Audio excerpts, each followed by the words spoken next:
राजा सत्यव्रत एक दिन प्रातःकाल पवित्र नदी के किनारे खड़े होकर भगवान का स्मरण कर रहे थे। वातावरण शांत था। सूर्योदय की स्वर्णिम किरणें जल पर चमक रही थीं। उन्होंने श्रद्धा से अपने दोनों हाथों में जल भरकर अर्पण करना चाहा। तभी उनकी हथेलियों में एक छोटी सी चमकती हुई मछली दिखाई दी। वह छोटी मछली विनम्रता से मानो उनसे संरक्षण मांग रही थी। राजा को उस पर दया आई और उन्होंने उसे अपने कमंडल में रख लिया। लेकिन कुछ ही समय में वो मछली कमंडल में बड़ी होने लगी। राजा आश्चर्यचकित हो गए और समझ गए कि ये कोई साधारण जीव नहीं है। उन्होंने उस मछली को एक बड़े घड़े में रख दिया, परंतु वो वहां भी तेजी से बढ़ने लगी। फिर उसे महल के सरोवर में छोड़ा गया, परंतु मछली का आकार लगातार विशाल होता गया।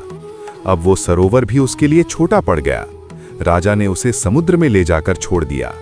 समुद्र में पहुंचते ही वो मछली अत्यंत विशाल रूप धारण कर गई और उसके सिर पर एक दिव्य सींग प्रकट हुआ।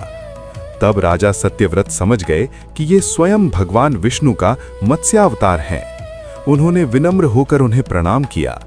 भगवान ने कहा कि शीघ्र ही प्रलय आने वाला है और पूरी पृथ्वी जल में डूब जाएगी। उन्होंने राजा को आदेश दिया कि एक विशाल नौका का निर्माण करें और उसमें सप्त ऋषियों, बीजों और सभी आवश्यक जीवों को साथ लें। राजा ने तुरंत आज्ञा का पालन किया और एक बड़ी नौका बनवाई।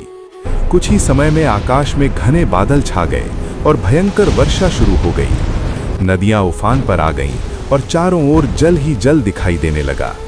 राजा सत्यव्रत सप्त ऋषियों, पवित्र बीजों और जीवों के साथ नौका की ओर बढ़े और उसमें प्रवेश करने लगे।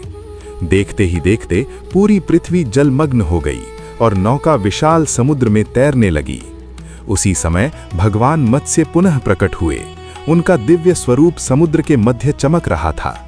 राजा ने वासुकी नाग की सहायता से नौका को भगवान के सींग से बांध दिया।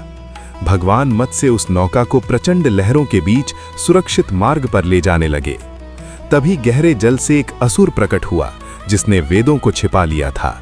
भगवान मत्स्य ने उस असुर से युद्ध किया और अपने दिव्य तेज से उसे परास्त कर दिया।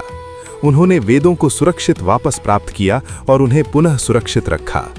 धीरे धीरे वर्षा थमने लगी और आकाश साफ होने लगा। सूर्य की किरणें फिर से जल पर चमक उठीं और प्रलय का अंत हुआ। भगवान मत्स्य ने सृष्टि की रक्षा की और राजा सत्यव्रत को आशीर्वाद दिया। इस प्रकार भगवान विष्णु ने मत्स्य अवतार लेकर धर्म, ज्ञान और जीवन की रक्षा की।